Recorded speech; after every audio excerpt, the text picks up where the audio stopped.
En este nuevo capítulo de Pangea el Podcast, hablamos de lo que parece serán los indicios de la política exterior de Claudia Sheinbaum, la cuestionada reelección de Alejandro Moreno Cárdenas en el PRI y de la carta enviada del Mayo Zambada en donde barra a políticos ligados a Morena.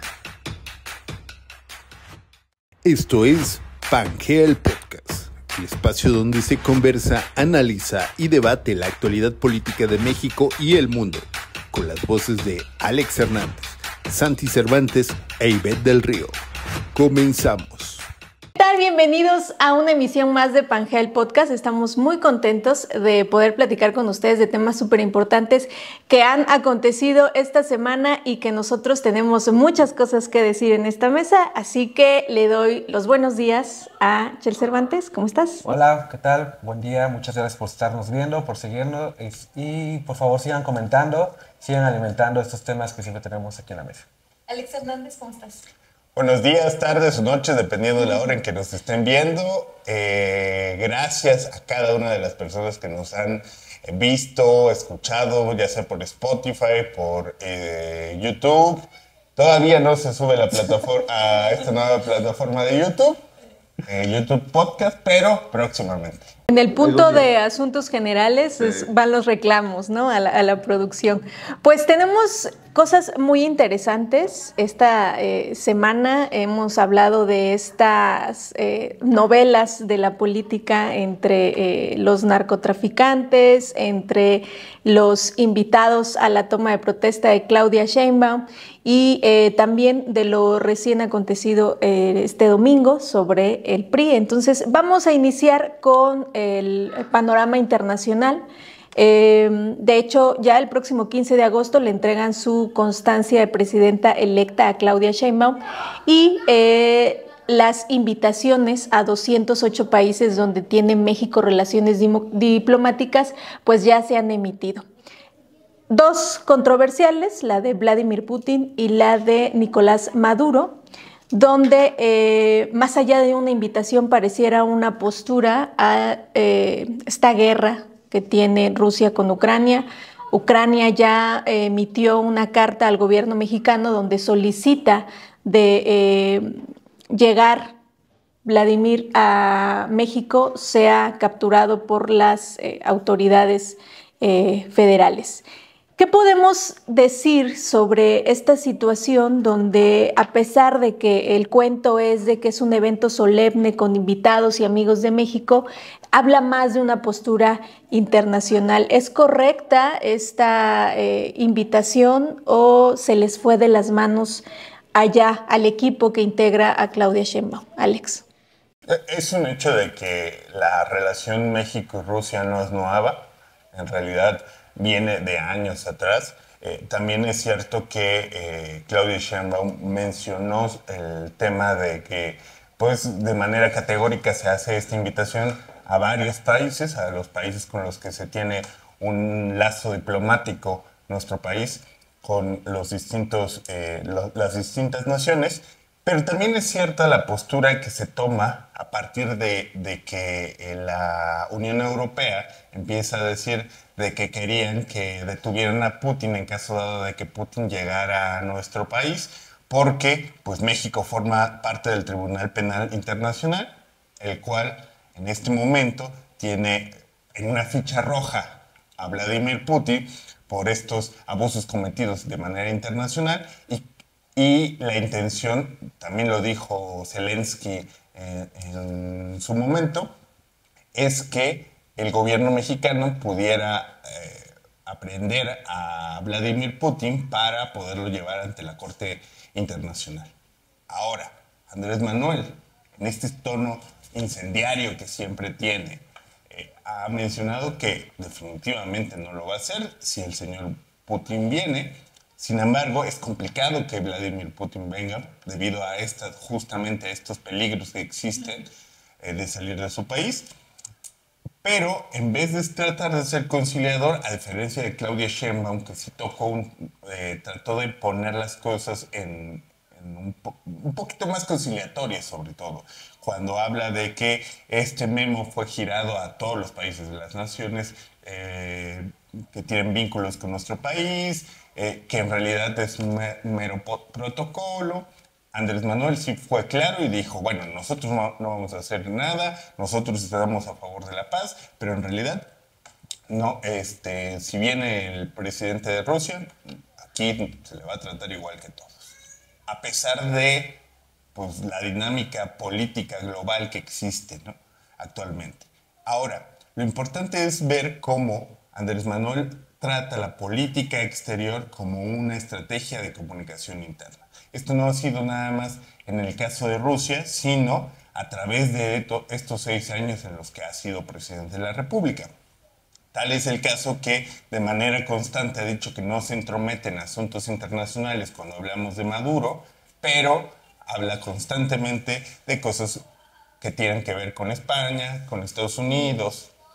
Entonces, lo que ha tratado de mantener Andrés Manuel es una imagen de que no nos sometemos ante las naciones occidentales, que normalmente son las líderes del mundo. Sin embargo, sí vamos a tener relaciones cordiales con nuestros aliados ideológicos, ¿no?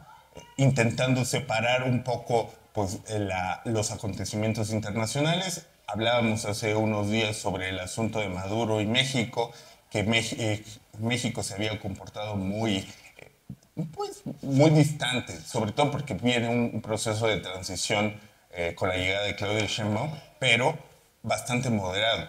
Sin embargo, hace unos días también Andrés Manuel le manda una carta a uno de los candidatos a la presidencia de Estados Unidos y entonces empiezan a volver a verse, pues sí, la dinámica política internacional que tiene nuestro país. Sí, y que ya se está viendo el estilo muy distinto a Claudia, como lo decías, Alex.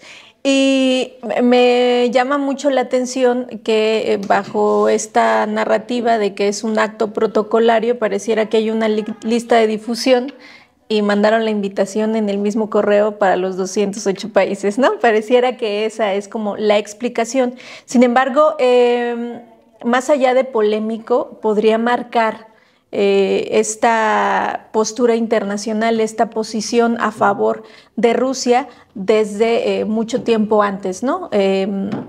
¿Cómo lo lees tú, Santi? ¿Crees que fue un error, que pudieron haber premeditado esto y junto con el próximo canciller decir, no nos conviene, que sea un acto sí justo protocolario, pero con las personas que no tenemos que responder a polémicas en este momento?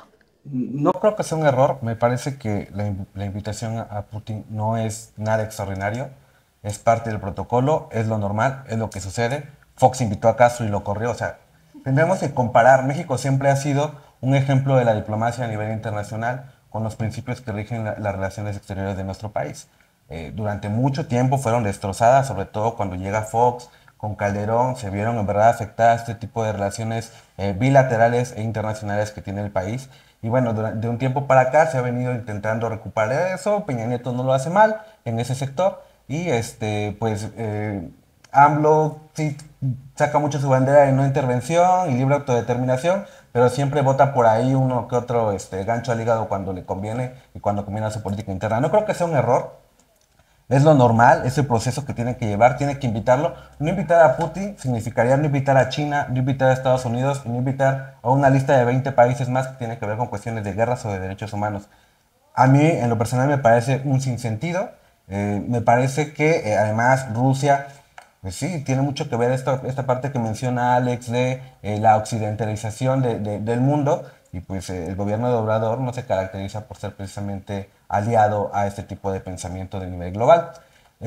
Sin embargo, creo que sí es importante rescatar ahí que la exacerbación que existe respecto a la invitación de Putin tiene que ver más con un discurso de este sector de derecha, ¿no? El PAN, el PRI, estos partidos que ya están como buscando desesperadamente figurar en la agenda semanal y pues ven aquí una oportunidad para ganarse. En realidad a mí no me parece un tema tal cual que se tenga que criticar o tenga que ser tan señalado. Dudo que vaya a venir. En dado caso también entonces tenemos que hablar, por ejemplo, con Netanyahu, ¿no? De Israel. O sea, también no lo invitas en ese caso. o Estados Unidos, porque él lo tiene ahí de invitado hace unas semanas en Estados Unidos y lo recibe como si fuera un gran líder de guerra, un gran líder social, cuando pues también es un asesino, un genocida, ¿no? Entonces, tiene que ver mucho con cuestión de relaciones bilaterales. A México no le conviene pelearse con Rusia, ¿no? Con el país territorialmente más grande del mundo y con uno de los países más poderosos a nivel global, tanto militar como económicamente, pues a México le conviene tener una relación cercana con ello y no buscar peleas ajenas, ¿no? Al final nos manejamos con esta bandera blanca, invitan a todos, bueno, no a todos, hubo una invitación ahí con Perú, Perú no, ahí sí no. Y ahí no hay relación, ¿no? Además. Precisamente por los señalamientos de Obrador, por el golpe de Estado con Pedro Castillo, y bueno, la relación rota con Ecuador también, que hubo esta invasión a la embajada, que por parte del gobierno ecuatoriano, con el presidente que se llama Daniel Noboa, ¿no? Pues también lo hubiera invitado. Que también se acaba de este fin de semana, nuevamente busca reelegirse en su país. Pero que además todavía hay invitaciones a figuras políticas que no son tan del agrado del presidente. El caso de Milei, por ejemplo, sí, de que está extendida la invitación. Sin embargo, sabemos de los roces que ha habido entre la nación argentina y nuestro país. Y bueno, estaremos viendo. Lo que sí es cierto que al menos los medios rusos le dieron vuelta con bombo y platillo a la invitación que hace México, porque para Rusia que haya un país que ciertamente legitime de alguna forma el gobierno ruso, pues les conviene, ¿no? Pues no puedes no legitimarlo, o sea, en realidad lo que ha hecho Putin es todo lo que hacen los países de Europa a la hora de reelegir a sus primeros ministros durante tantos años. Por ejemplo, el caso de Merkel, que estuvo 14 y 16 años al frente de su gobierno. En realidad tiene que ver más con una cuestión de la guerra, de lo que está sucediendo en Ucrania, ¿no? No, pero no sé si, o sea, yo no sé si es igual, porque seguimos con la misma dinámica, sobre todo con lo que acaba de pasar en Venezuela, de que en Alemania están sucediendo cosas similares a los que suceden, por ejemplo, con Rusia y Venezuela. No sé si tan parecidas, debido al apoderamiento de las instituciones que se encarga de ser el árbitro dentro de estos procesos. Pero entiendo el punto en donde de cierta manera pues, se mantiene un mismo régimen, una misma persona dentro del proceso, ¿no? Pero sí, o sea, inclusive Putin ya dio declaraciones en donde México siempre ha sido una nación amiga, ¿no? Una nación aliada. Putin ha venido a México. En el caso del sexenio de Fox, vino a nuestro país. Y no es un aliado nuevo, no es un proceso en donde sería de extrañarse, por ejemplo, que en caso dado que lo hiciera con Israel, por ejemplo. Es una cuestión de geopolítica, ¿no? Sí. México siempre, este famoso dicho de tan lejos del cielo y tan cerca de Estados Unidos, nosotros desde un punto de vista geopolítico nos conviene tener de aliado a Rusia, porque nunca sabemos cuándo Estados Unidos va a decir, va a voltear a su patio trasero, como siempre se nos ha mal llamado, y bueno, necesitamos ciertas alianzas también a nivel global en la cual nosotros nos sintamos protegidos. Parte de esto es importante también la relación que maneja Estados Unidos con México y de cómo siempre busca tenernos a nosotros, pues no quiero decir contentos, pero busca tener una buena relación con nosotros por una cuestión meramente geográfica. No rispida, ¿no? Y bueno, hay otro capítulo, pareciera que esta novela del Mayo y el gobierno mexicano apenas está comenzando. Un capítulo más, declaraciones polémicas, de mucho análisis sobre todo de lo que está pasando con el narcotráfico, sobre todo en Sinaloa. Hay una declaración, una presunta declaración, porque es una carta que hacen pública los abogados del Mayo Zambada, donde se filtra a Los Angeles Times y habla sobre este encuentro que tiene con el gobernador sinaloense Rubén Rocha Moya y el diputado federal electo Héctor Melesio Cuen, respecto a quién debía dirigir la Universidad Autónoma de Sinaloa. Bueno, pero no hay nada más que iban a tener. ¿Por qué no se lleva a cabo la reunión, no? Pero hablan sobre este supuesto encuentro que es llevado por engaños, de acuerdo a las declaraciones del Mayo Zambada, y que termina en un aeropuerto de Texas, donde ya lo esperaban las autoridades, ¿no? A él y a Guzmán López también.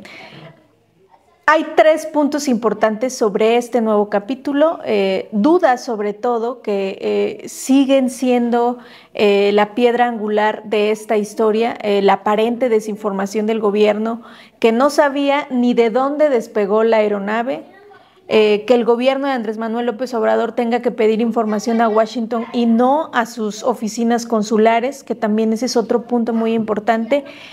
Y esta declaración de la Fiscalía Sinaloense, donde además la gente de la Fiscalía la tenía en la nómina el Mayo, ¿no? Según lo dice la carta, y que digan que a Héctor Melesio Cuen lo hayan asesinado en un asalto, cuando, de acuerdo a esta carta, el Mayo Zambada asegura que fue asesinado y además hay 2 personas desaparecidas, ¿no? Donde los familiares también ya rectificaron esta información.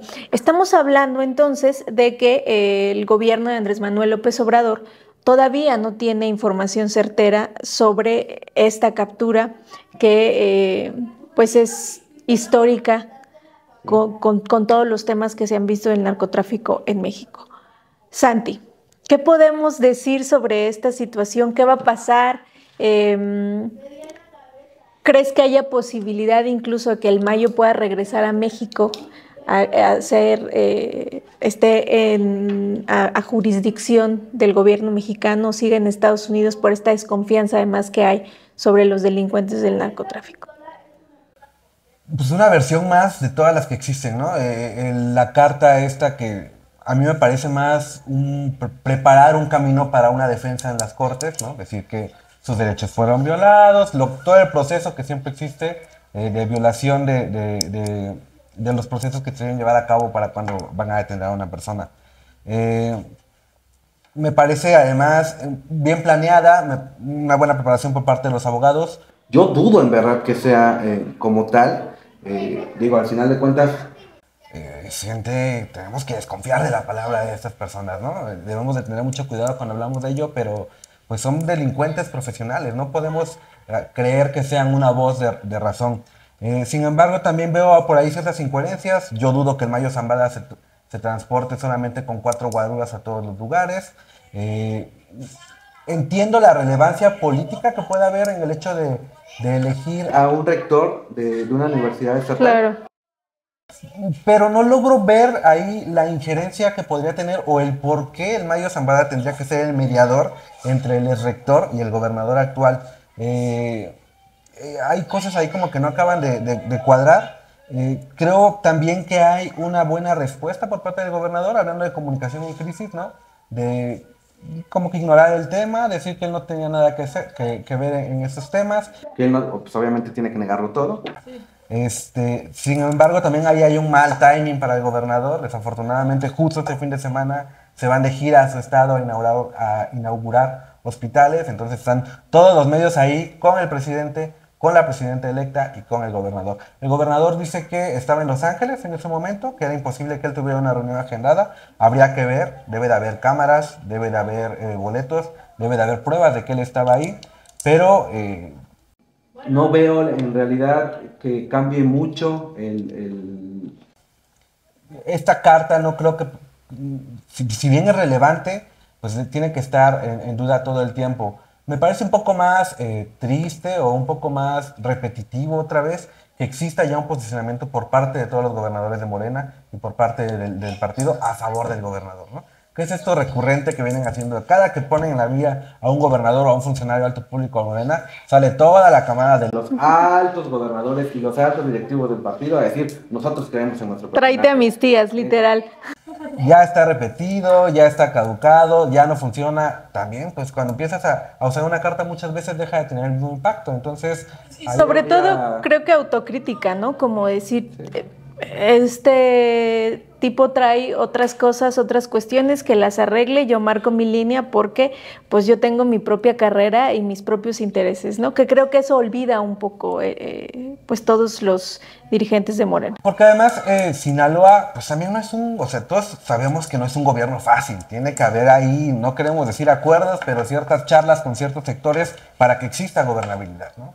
Entonces ahí tendría, a lo mejor lo pudo haber manejado distinto el gobernador, Sin embargo, todavía es reciente también lo que va a pasar. Y pues si él dice que hay pruebas de que no estaba en México, pues a lo mejor será su gran defensa para decir yo no tenía nada agendado, ¿no? Y que incluso la misma fiscalía que asegura que a este diputado electo federal es asesinado en un asalto, dice que tiene pruebas, pero hasta el momento no han sido presentadas. Otro punto importante, además, es que el embajador de Estados Unidos en México, Ken Salazar, da la información a través de sus redes sociales y ni siquiera tiene un encuentro con AMLO.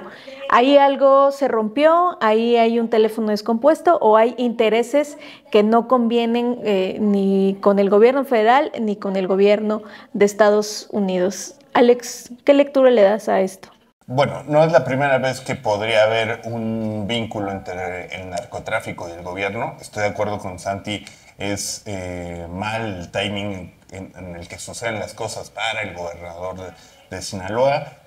También pienso que es innecesario, pero comprendo la postura de Andrés Manuel López Obrador de salir a tratar de defender al gobernador, que es una dinámica constante que ha hecho incluso con perfiles impresentables. Lo veíamos también en el caso de sus funcionarios públicos como Ana Gabriela Guevara, que siempre la respaldó por completo, aun cuando hubo bastantes polémicas alrededor de ella. Sin embargo, Andrés Manuel es es la figura que protege a los suyos. Y así se ha manejado durante los 6 años que ha estado al frente del gobierno de México. Incluso entrando en las cuestiones partidarias, en la vida partidaria de nuestro país. Lo de Rubén Rocha, interesante, es difícil creerle a un delincuente de este rango como es el Mayo Zambada. Sin embargo, siempre en este tipo de declaraciones que no nos dan nada más el Mayo Zambada, sino lo que nos dio en su momento el Chapo Guzmán de información, pues ha armado un poco de las piezas del rompecabezas de cómo está la situación del narcotráfico en nuestro país.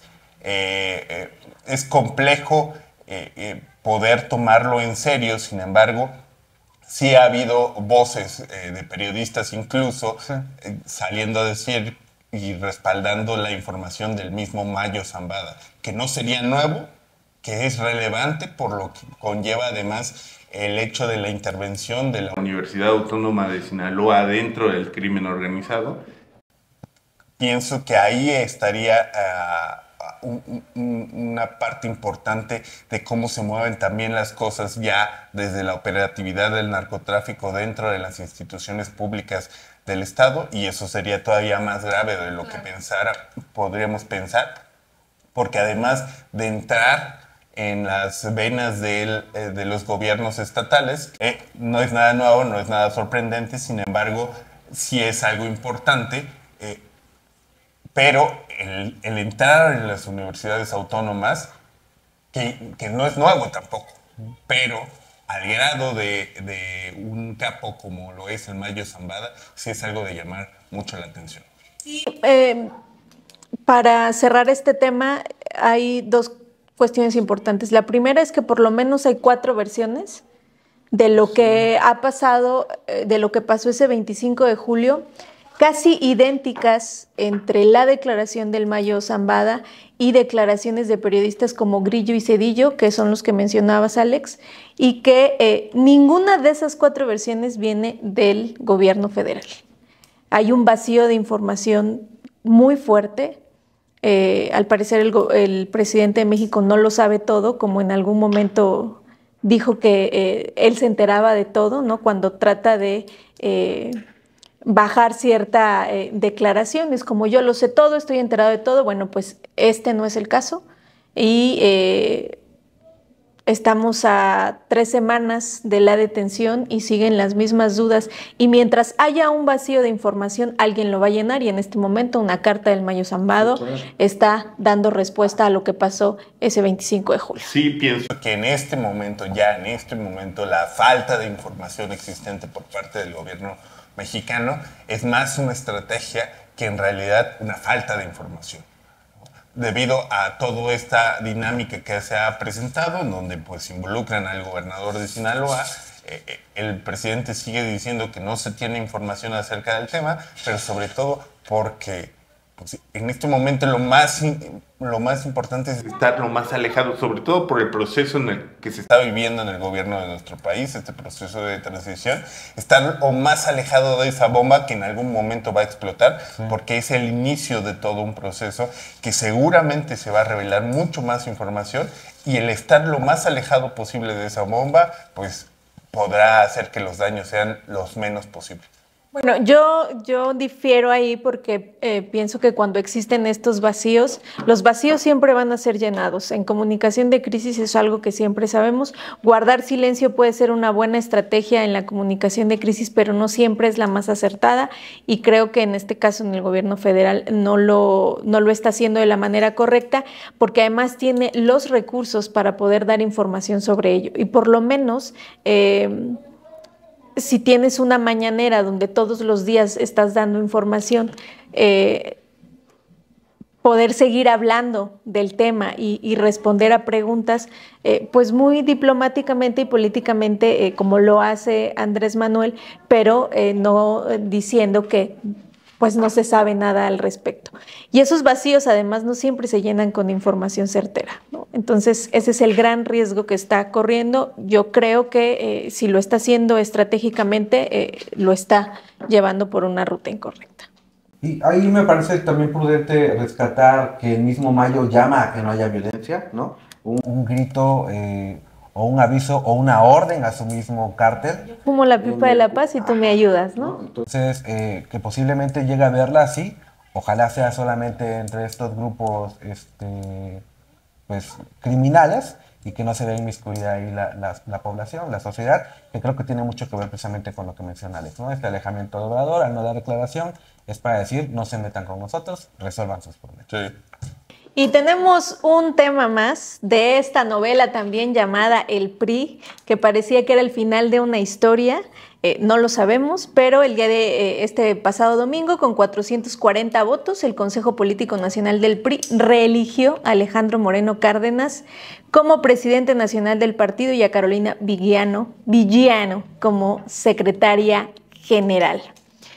Pasamos de un viejo PRI al PRI de Alito Moreno.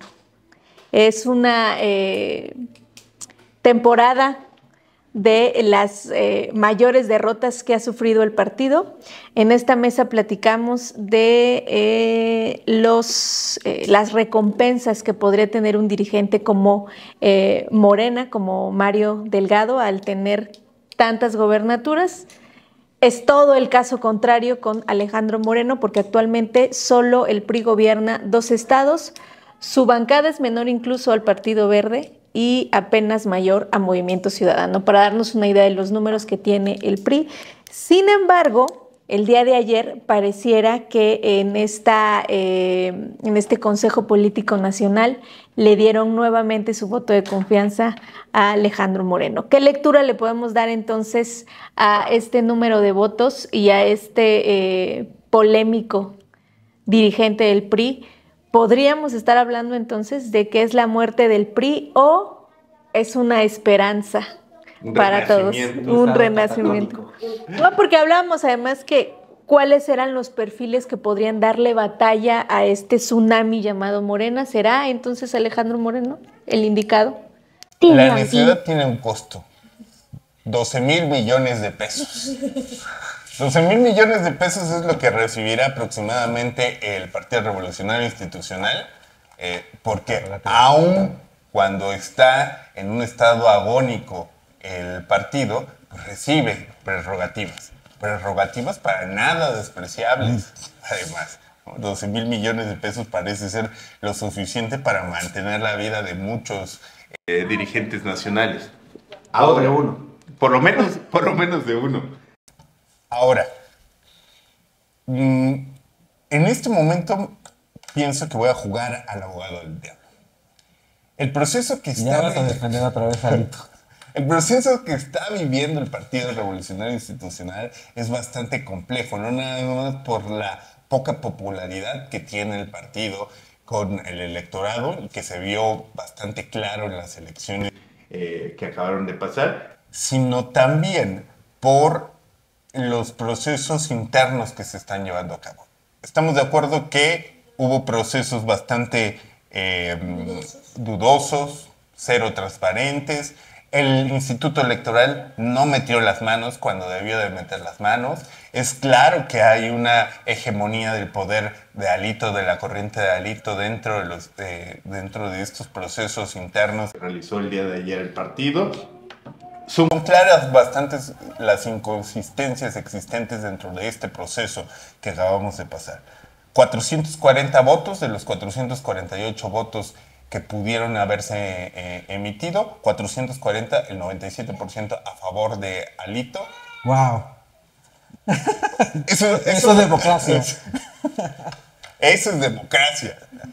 Pero sobre todo, la figura de Alito representa un proceso natural dentro de un partido que está casi en las cenizas. Es difícil que tú pudieras cambiar de dirigencia en este momento, sobre todo por lo tambaleante que está el PRI en la actualidad. Ahora, existen dirigentes o ex dirigentes que no se han metido en la vida partidaria durante los últimos años debido a la impopularidad del partido para la ciudadanía, pero también para el gobierno nacional, el gobierno federal. Y el día de hoy, como es la intención de meter las manos en algo de que les pudiera a ellos tocar, pues entonces sí se entrometen en la vida partidaria. Sí pienso, y vuelvo a decir que Alito no representa una modernidad, no representa una reestructuración para el PRI, pero pudiera representar estabilidad, por lo menos en este momento. Es claro que Alito se tiene que ir en algún punto, pero el PRI no puede hacer cambios tan estrepitosos, tan radicales, en un proceso en donde ni siquiera ha hecho las paces con su misma gente, con sus mismos partidarios. Alito Moreno tiene la capacidad de, en caso dado de que haga bien las cosas, de convertirse en un partido responsablemente opositor y no en un partido ridículamente contradictorio, que solamente lo separa una pequeña línea entre estas dos cosas. Bueno, y además creo que pareciera que a Alito Moreno lo que menos le importa es el PRI. Alito es el dirigente poderoso del PRI más perdedor. No hay ni un solo argumento que diga que Alito Moreno ha tenido éxito al frente del PRI. Es difícil también los tiempos. O sea, le toca una temporada completamente diferente, incluso que la transición de gobierno que hay entre el PRI y el PAN en el 2000. Pues, ¿no? Sí. Es mucho más complejo lo que hoy tiene Alito. Santi, a ti no te pagó Alito Moreno. Dime, ¿tú qué piensas sobre lo que estamos hablando? Además es una caída veloz. Yo coincido con Alejandro en estos temas de que pareciera que es el único perfil que le puede hacer frente a esta oposición, sobre todo si tenemos perfiles poderosos dentro del PRI que han decidido mantener una línea de yo ya no quiero más problemas, mi pluri está bien y adelante. Y pareciera que Alito es el que saca la casta a este discurso y esta narrativa con la que ha jugado constantemente para estos liderazgos locales priistas que son quienes mantienen al PRI vivo en un estado como Oaxaca, donde todavía votan por el PRI, en otros estados como Puebla, y que les dan una bocanada de aire fresco que el dirigente con el que han estado los últimos años, pues siga sacando la casta por un PRI que se está muriendo poco a poco. Pues yo aquí tengo una anotación que quise hacer desde ayer que decía, el pequeño dictador que critica dictaduras, ¿no? El señor trabajó su proceso para lograr su cometido, que fue el día de ayer, que fue reelegirse por 4 años más, y podrá hacerlo incluso por otros 4 años más, si así lo quiere, que seguramente así será. Y coincido en esta parte que ya habíamos platicado nosotros, que menciona Alejandro sobre esta meritocracia de Alito Moreno de quedarse en el partido cuando estuvo en su peor época. y pues que si tuviéramos que elegir a alguien que le corresponde, pues tendría él, porque él se echó los trancazos y ahora le toca pues empezar a curarse las heridas, ¿no? Es definitivamente, perdí aquí un poco la línea. Entonces, hablando aquí de esta meritocracia, pues posiblemente en eso le correspondía a él. Tengo aquí también una anotación sobre una cita que menciona él después de haber sido elegido, que dice: fue una elección ejemplar, transparente, democrática, libre y de manera secreta. No como la de la presidencia de la República. Una joya de línea. Lo que estoy defendiendo es el proceso de mantener a un dirigente, la constancia de un dirigente. No estoy defendiendo las palabras de Alejandro Moreno. Quiero pedir una cámara. Ya no voten por Alejandro Moreno. Y también, bueno, vuelve a atacar este discurso que trae después del día de las elecciones, que es el Pemex Gate, acusa a priistas del asesinato de Colosio, de Ruiz Maceo, ¿no? Se rompe. Algo ahí completamente. Alito hizo la campaña que hizo Xóchitl Gálvez durante la campaña presidencial. Él recorrió el país para este momento. Sí, claro. ¿No? O sea, él invirtió su dinero en su reelección, que se vio ayer con los frutos que él esperaba y no por Xóchitl Gálvez. Nosotros lo vimos, tuvimos oportunidad de ver en diferentes campañas en las que estuvimos trabajando que existía ahí una línea por parte del partido en la que le decían que el PRI iba muy bien en todos lados, que no perdieran las esperanzas en el PRI, y todo es para los resultados que se dieron el día de ayer. Interesante, lo trabajó, ¿no? O sea, pareciera que sí hubo un plan más allá de querer simplemente quedarse con el poder del partido. Y pues yo creo que aquí la más contenta, ya para ir finalizando, es Claudia Sheinbaum, porque debe estar muy contenta de que en verdad pues Alejandro sea más su mayor oposición en la bancada de los senados, o como este tipo de personajes, aparte de Marco Cortés, el PAN, que también ya trae sus rencillas, en algún momento debe de cambiar la dirigencia, que no ha cambiado también. Pero pues la verdad es que Claudia Sheinbaum debe estar muy tranquila de que Alejandro Moreno, esta persona ya tan yendo hacia abajo, sea tan gastada, justo es la palabra, tan gastada, sea uno de sus principales opositores en el gobierno. Sí, y eso habla de la situación política que está viviendo nuestro país. Hay cosas importantes, el PRI sigue con su mala reputación, pocos resultados, posicionamiento negativo, y creo que lo más importante es que las nuevas generaciones no se identifican con un partido como el PRI, y que eso se estará marcando también en las acciones que se puedan estar realizando de esta nueva dirigencia, este nuevo momento de la dirigencia del PRI. No va a pasar, o sea, el PRI no va a conseguir nuevos adeptos, no va a conseguir nuevo electorado. El PRI es un partido que debe de conseguir el voto que lo ha mantenido hasta el momento. El PRI va a durar lo que dure su voto duro. Exactamente, y debe de conciliar a su voto duro.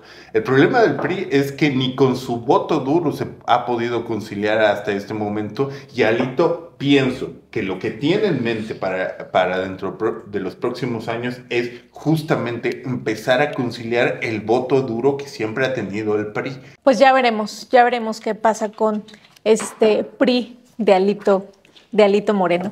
Muchas gracias por acompañarnos en esta emisión del podcast. Les recordamos que les den like, compartir, nos dejen comentarios, también estén pendientes de nuestras redes sociales, porque ahí ponemos distintos extractos de lo que platicamos aquí para que ustedes se queden un poquito picados y puedan escucharnos por completo en Spotify y YouTube. Muchísimas gracias, chicos. Nos vemos la próxima.